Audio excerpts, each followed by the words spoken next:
Emosi Jokowi tertumpah. Anies ketakutan.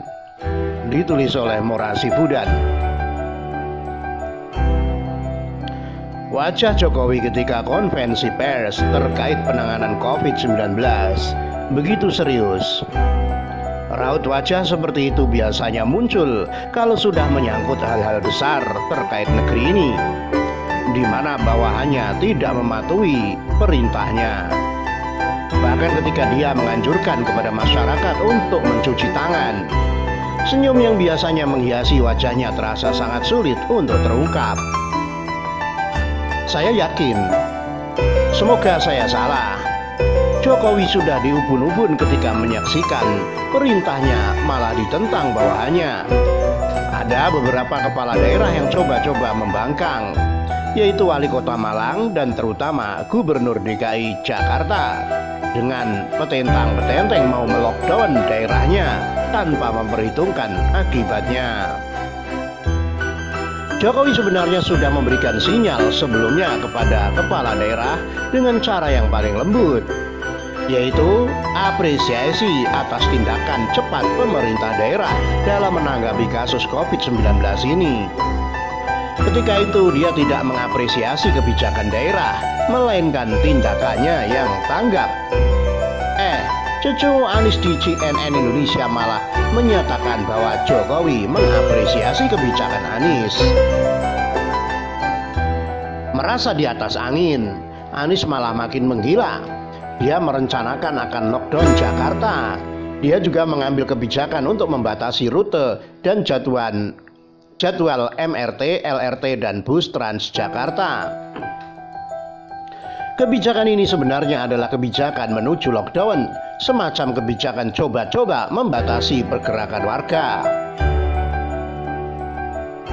Percobaan Anies terbukti gagal total. Warga yang masih bekerja masih membutuhkan moda transportasi umum untuk bekerja.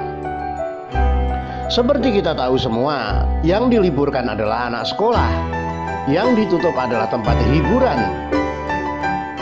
Sementara perusahaan dan perkantoran tidak ditutup, maka tidak heran kemudian pembatasan transportasi umum mengakibatkan antrean panjang yang justru memungkinkan penularan COVID-19 semakin cepat. Anies terlalu tergesa-gesa mau mencuri panggung. Dia sendiri tidak paham apa yang sedang dia lakukan dan akibat dari kebijakan yang diputuskannya. Terlalu bersemangat mau menghantam Jokowi dari belakang, ya begitulah akibatnya. Malu sendiri, menjilat ludah sendiri, ketakutan sendiri, mengembalikan rute dan jadwal transportasi umum seperti biasa. Tuman. Itulah sebabnya dalam konvensi pers tadi siang, Jokowi menyatakan dengan tegas bahwa pemerintah pertama tidak akan mengambil opsi lockdown. Dia juga menegaskan kedua tidak akan membatasi transportasi umum. Yang lebih menampar muka Anies sebenarnya adalah Jokowi mengingatkan bahwa ketiga, keputusan besar akan diambil oleh pusat, serta keempat, seluruh informasi ke masyarakat tersentralisasi di gugus tugas percepatan penanganan COVID-19 pusat. Kenapa Jokowi sedemikian menegaskan keempat hal di atas? Karena itulah yang terpenting yang sedang dimainkan musuh dalam selimut alias Anies. Sejak awal kasus COVID-19, Jokowi sudah membaca gelagat Anies. Apakah Jokowi merasa kewenangannya atau panggungnya dicuri Anies? Tidak. Apakah Jokowi merasa dikangkangi Anies? Tidak. Bukan itu masalahnya. Jokowi tidak memikirkan dirinya sendiri, melainkan setidaknya beberapa hal berikut menurut saya loh ya. Pertama, penanganan COVID-19 yang terstruktur, sistematis, dan masif. Penanganan COVID-19 harus dilakukan secara terstruktur agar jelas arahnya. Pelaksanaannya pun harus punya sistem yang jelas agar tidak serampangan. Juga harus dilakukan secara masif oleh setiap elemen dengan tetap berpatokan pada prosedur yang satu. Penanganan COVID-19 adalah perjuangan bersama, bukan perjuangan sekelompok orang saja. Kedua, informasi satu pintu. Seperti sudah terjadi, informasi yang sampai ke masyarakat masih simpang siur. Kenapa begitu? Karena setiap daerah menginformasikan daerahnya sendiri tanpa memperhatikan daerah lain. Padahal penularan COVID-19 jelas mengandalkan tracking untuk masa-masa awal sebelum penyebarannya semakin meluas. Informasi mengenai penggratisan pembiayaan pun masih berbeda satu dengan yang lain. Pembatasan dan penutupan tempat-tempat tertentu pun masih berbeda karena setiap kepala daerah merasa lebih tahu daerahnya sementara pusat tidak paham. Selain itu tentunya mencegah agar informasi yang disampaikan ke masyarakat itu bukan informasi yang belum jelas juntrungnya.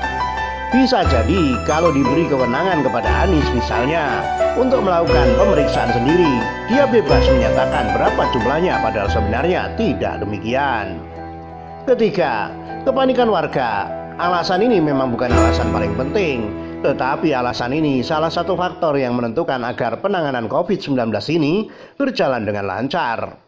Ketika masyarakat tidak panik, mereka akan lebih bisa dihimbau dan diarahkan. Kalau sudah panik, bukan tidak mungkin kerusuhan, kekerasan, dan chaos terjadi di mana-mana. Sebab setiap orang ingin bertahan hidup, makanya harus tetap dijaga. Keempat, kelangsungan hidup warga. Ketika ada rencana Anies lockdown Jakarta, semua sudah gaduh memikirkan dirinya sendiri. Terutama mereka yang ekonominya menengah ke atas, yang punya kemampuan menimbun logistik. Sementara yang hidupnya pas-pasan, cari hari ini untuk dimakan besok, hidupnya terancam.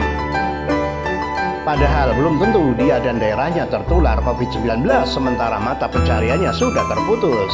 Siapa yang akan dikasih makan? Maka untuk mencegah ini, aktivitas berjalan seperti biasa harus tetap dijaga. Yang ke kantor silakan ke kantor, yang berjualan silakan berjualan. Yang mau jual bakso silakan jual bakso, yang mau ngojek ya tetap ngojek. Tetapi dengan catatan, jaga jarak, jangan sampai penularan itu terjadi. Jaga kesehatan sebaik mungkin, dan kalau sudah sakit silakan periksakan diri. Kalau sedang diliburkan, usahakan berada di rumah. Keluar rumah hanya kalau sudah sangat perlu saja. Kelima, masa depan bangsa Indonesia. Memikirkan tetap menggeliatnya perekonomian bukan berarti hanya memikirkan duit saja, melainkan memikirkan agar setelah wabah COVID-19 ini berlalu, negara ini tidak kolaps, tidak tumbang karena tidak mampu bergerak. Coba bayangkan kalau Jakarta di lockdown 2 minggu saja, akibatnya ekonomi akan sangat parah. Mungkin Anda membandingkan dengan negara lain seperti Cina, mereka punya kemampuan yang lebih baik dari kita. Di sana bangun rumah sakit saja hanya seminggu, di sini bangun rumah sakit sampai setahun. Itu pun kalau selesai. Bagaimana kalau mangkrak seperti Hambalang? Maka sebenarnya pemerintah pusat sudah tepat dalam menyikapi COVID-19, bukan sedang menggampangkan, bukan tak mau berbuat lebih, tetapi harus mengukur kemampuan juga, dan masyarakat harusnya paham itu dengan cara mengikuti himbauan. Kalau Anies tidak mau dimarahi Jokowi lagi, ya ikut saja instruksi dari atasan. Nggak usah sok pahlawan, bisa jadi akan semakin parah akibatnya. Ditulis oleh Morasi Buddha.